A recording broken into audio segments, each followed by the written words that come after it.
All right, everybody. Let's get serious here. This was posted in the Chicago Tribune. I believe it's the open letter to Obama. Are you a natural-born citizen of the United States? Are you legally eligible to hold the office of president?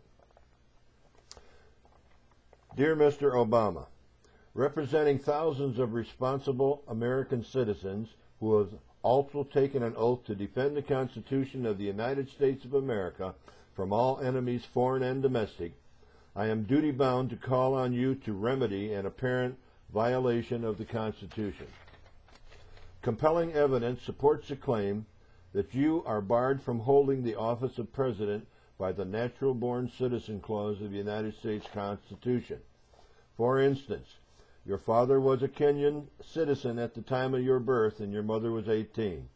Legal affidavits state you were born in Kenya. Your grandmother is recorded on tape saying she attended your birth in Kenya. Hawaii Department of Health will not confirm your assertion that you were born in Hawaii.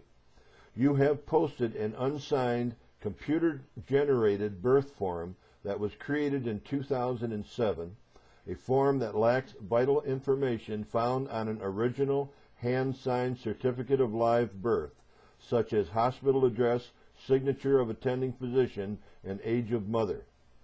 United States law in 1961 denied United States citizenship to any child born in Kenya if the father was Kenyan and the mother was not yet 19 years of age.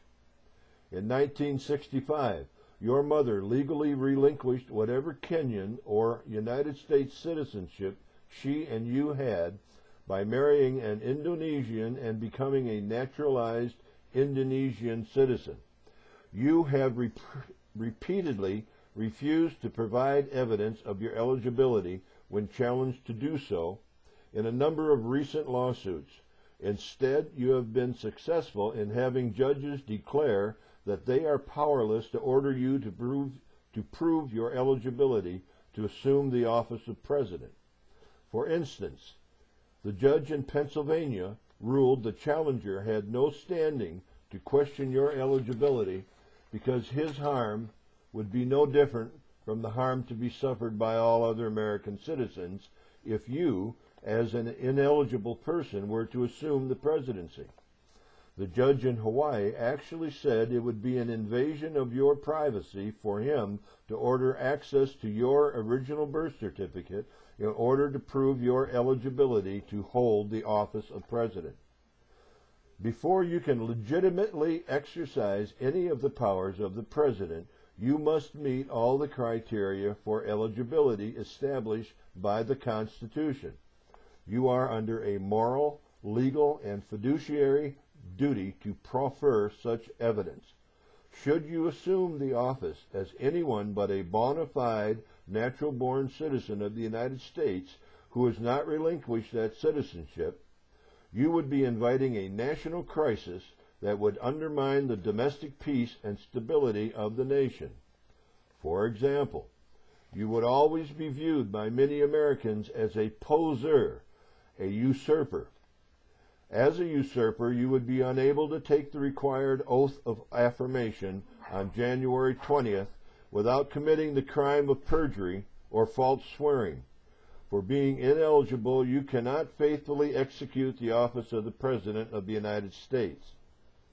You would be entitled to no obedience whatsoever from the people. The armed forces would be under no legal obligation to remain obedient to you.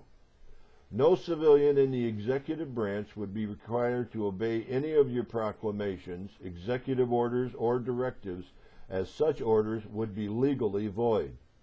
Your appointments of ambassadors and judges to the Supreme Court would be void, no matter what subsequent actions the Senate might take. Congress would not be able to pass new laws because it would not be able to acquire the signature of a bona fide president. As a usurper, Congress would be unable to remove you from the office of the president on impeachment, inviting certain political chaos, including a potential for armed conflicts within the general government or among the states and the people to effect the removal of such a usurper. In consideration of the escalating constitutional crisis brought on by the total lack of evidence needed to conclusively establish your eligibility, I am compelled to lodge a First Amendment petition for a redress of the constitutional tort. With all due respect, I ask that you immediately direct the appropriate Hawaiian officials to allow access to the vault copy of your birth certificate by our forensic scientists on Friday, Saturday, and Sunday, December 5th, 6th, and 7th of the year 2008. In addition, I asked that you arrange to have the following documentary evidence delivered to the National Press Club by 10 a.m. on December 8th, 2008. Deliver a certified copy of your vault, that's the original long version birth certificate. Certified copies of all reissued and sealed birth certificates in the name of Barack Hussein Obama, Barry Soetoro, Barry Obama, Barack Dunham, and Barry Dunham. A certified copy of your certification of citizenship. A certified copy of your oath of allegiance taken upon age of maturity. Certified copies of your admission forms for Occidental College, Columbia University, and Harvard Law School. Certified copies of any court orders or legal documents changing your name from Barry Soetoro. It also states here, as in quotations, in a government of laws, the existence of the government will be imperiled if it fails to observe the law scrupulously. Our government is the potent, the omnipresent teacher. For good or for ill, it teaches the whole people by its example. Crime is contagious. If the government becomes a lawbreaker, it breeds contempt for law. It invites every man to become a law unto himself. It invites anarchy. And that is Olmstead, Olmstead, v. United States, 277, U.S. 438. Thank you for your understanding and cooperation in this urgent matter.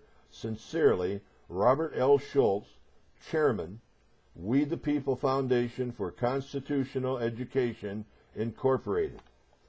And if those of you, I'm through reading it now, if those of you that are interested, and you should all be interested, want to read this for yourself, you can find it at www.wethepeoplefoundation.org, and I suggest that you all do just that.